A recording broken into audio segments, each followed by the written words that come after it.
You're listening to the Brianna Christine podcast, inspiring designers to be strong in pursuing their passion.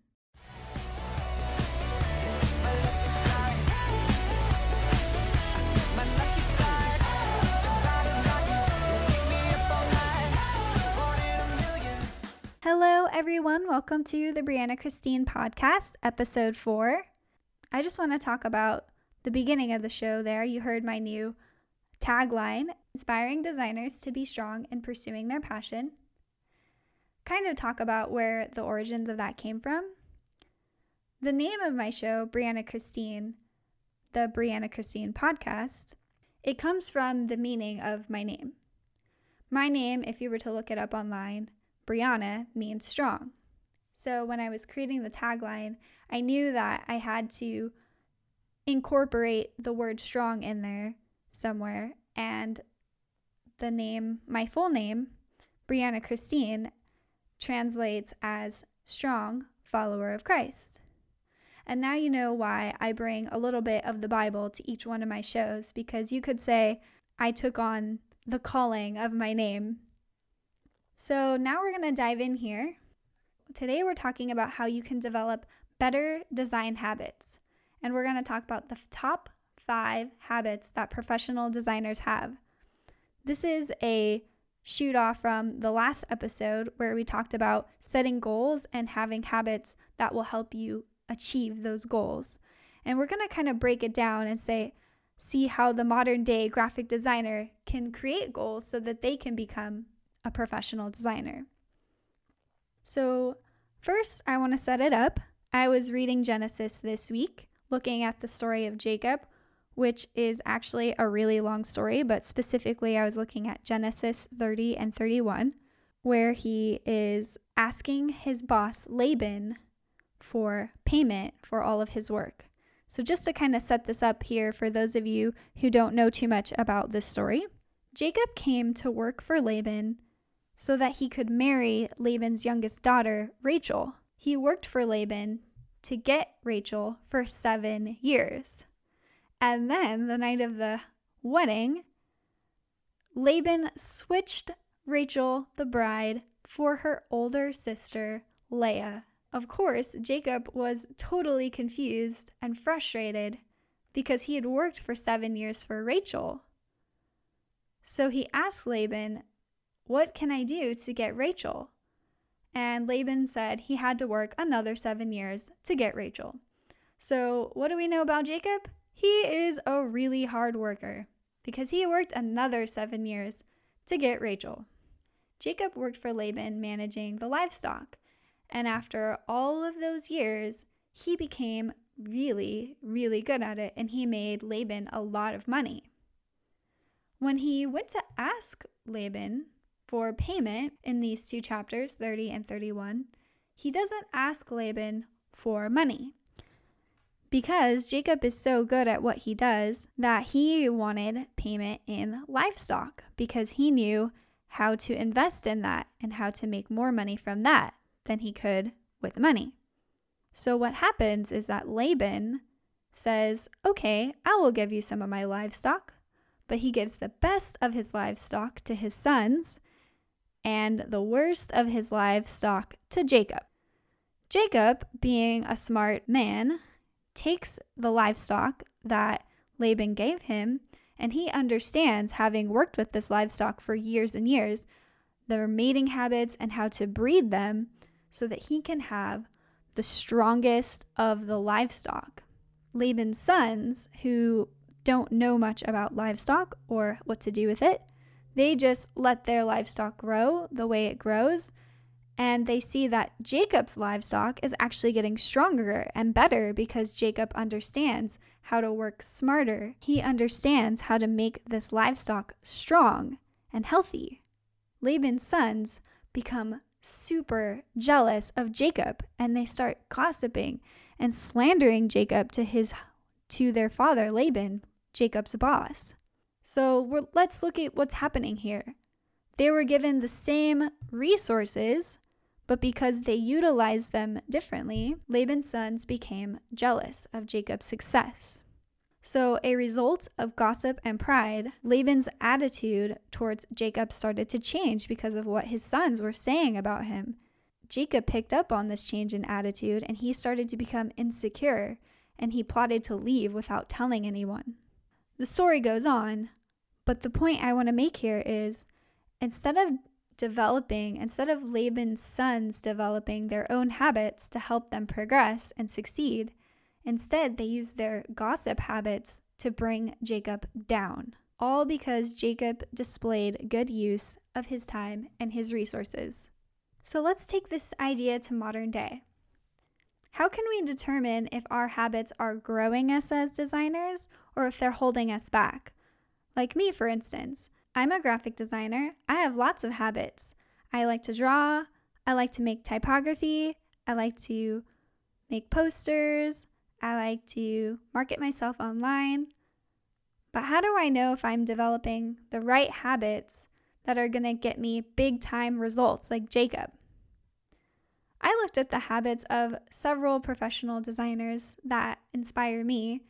Some professors that I had at school, Stefan Sagmeister, Jessica Walsh, Tibor Kalman, Roanne Adams. I looked at each one of these and I made a list of do's and don'ts that designers should take note of to know if they're adopting the right habits to become a professional. So the first do that I have here is to push your designs to areas of discomfort. When you do this, it forces you to learn new techniques, and the more techniques you have, the more tools you have to solve more design problems. The next do that I have is to constantly experiment with new techniques without aiming for one specific style. When we aim for a specific style, we can get caught up trying to figure out, it's that begging question of who are we and how can I show everybody who I am through my work? But the goal shouldn't be to necessarily tell everybody who you are by developing one style. If you want to grow as a designer, it's best to expand your knowledge and your tools. It's kind of going back to that pushing yourself into areas of discomfort. The next habit that I have that professionals do is to gather ideas from life. A lot of times we can spend a little bit too much time on the computer because there's just so many good ideas that you can see for days and days that we get stuck and then we never leave our house and see what's out there. The next do is look for opportunities to impact communities. This causes your work to become noble and it pushes it beyond working for the dollar because the professional designers that I've studied have a noble cause that they're behind, that they're designing for, that they want to make a change in the world, not just make a dollar or a lot of dollars. The next tip I have here is to treat clients and associates well.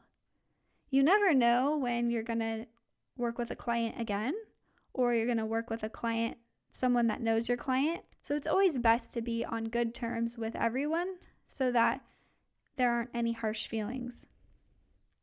And the last habit that I noticed of professional designers is that they all teach in some capacity. They either help young designers with frequently asked questions on their website, or they actually teach in a school setting. Now let's look at some of the habits that professional designers don't do, because what makes you who you are is what you don't do as much as what you do. So the first thing you don't want to do is to ignore critiques from mentors. Mentors bring experience from the industry that new designers don't have. So even though we don't always understand why we're being critiqued from our mentors in a certain way, we should trust that because they have the experience that they know what they're talking about. It also helps us build rapport with that teacher. The next thing we should not do as designers is design for the sole purpose of selling. When you design for the sole purpose of selling, your work can start to feel meaningless and you can start to feel like a slave to money. The next thing we don't want to do is to spend the entire day locked to the computer. Get off Instagram, get off Tumblr, get off Pinterest for a little while, go out, take a hike, observe nature, and as you're observing nature and you're observing things around you, whatever it is that you're interested in, I happen to enjoy nature. You'll see parallels in life that can apply to design, and then you can use those inspirations in your projects. The next thing you don't want to do is to mistreat your clients or your employees, because as we've seen, there are times when we encounter those clients or employees at a later time down the road, and if we left on bad terms, it's likely they're not going to want to work with us again. And the last thing you don't want to do, no matter how hard it is quit. Even when it gets super hard and they feel insecure every day, they persevere. Let's go back to the story of Jacob in Genesis. We're going to look a little bit closer at Leah and Rachel, Jacob's wives, who ironically competed for Jacob's love, even though they both had it. Just a reminder from earlier in the story, Jacob intended to marry Rachel first, but instead ended up with Leah after the first 7 years, and then had to work again for Rachel for another 7 years. So needless to say, Leah must have felt incredibly jealous of her sister, but she could do something that Rachel could not. Leah gave Jacob children. And just for fun, when I was putting together the show, I thought, wouldn't it be interesting to make up this sort of dialogue of what it would sound like if Leah and Rachel were in the same situation today? What would their conversations at home sound like? I imagine that while they're at home, Leah would say, "I'm so frustrated with Jacob. He never tells me I'm beautiful. He just uses me for raising his children." And Rachel would chime in, "Well, at least he takes pride in the children you give him. He only uses me for my beauty." Ladies, Proverbs 21:19. Better alone in the desert than with a quarrelsome wife. It's no wonder why Jacob worked all day when you have to come home to that. And this idea that what you say reflects who you are and how people react to you when you're around them also can apply to design in the workplace. Stefan Sagmeister said, "Life is too short to spend time with talented jerks." Imagine Jacob coming home to this. He walks through the door and says, "Hi, Rachel." Leah cuts him off. "Why are you always going to her first? Hello? I'm the one doing all the work here." "Oh, sure, ignore the one who spent over 55 hours in labor for your children." Jacob, already on the defensive, says, "Nice to see you too, Leah." Rachel runs up to Jacob, saying, "Jacob, do you really love me, or are you just saying that? Are you sure?"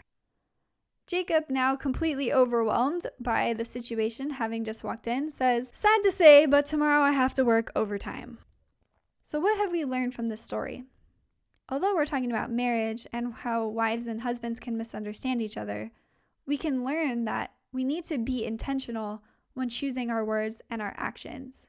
If you're looking for a job, but you act like an entitled employee who comes in demanding a paycheck because you worked your time so you deserve it and you don't contribute anything more than whatever is expected of you, if you don't try to take time to build rapport with everybody, then you can pretty much seem like a drag.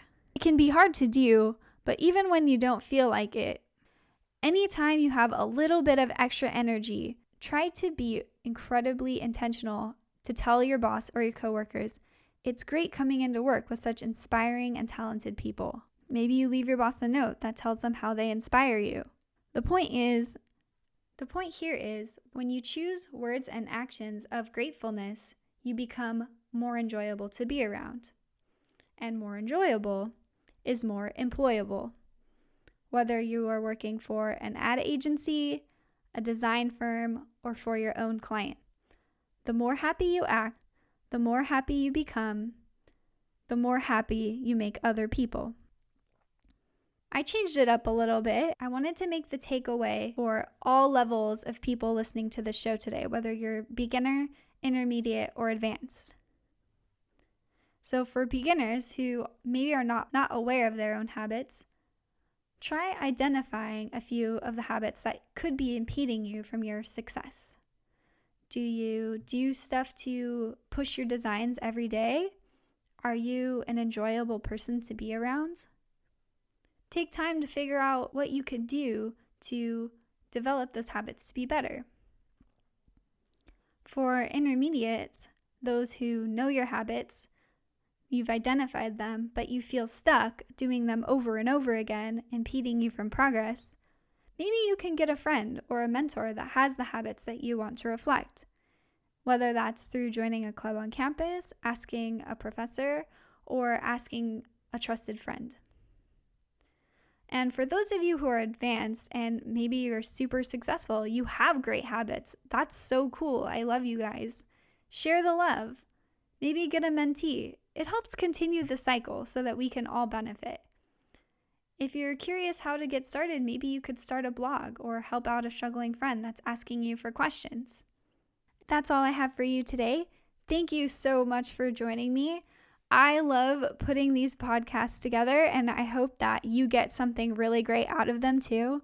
It helps me dig into the word and help me learn it even more. And really, these shows, they're just as much for me as they are for you. They're reminding me of basic truths and principles that I need to incorporate into my own life. So hopefully you can get something out of it too. I just do the research. And if you like my show, please subscribe on SoundCloud. And if you know any friends that could benefit from listening to the show, please share it. Thanks again, and I'll see you next time.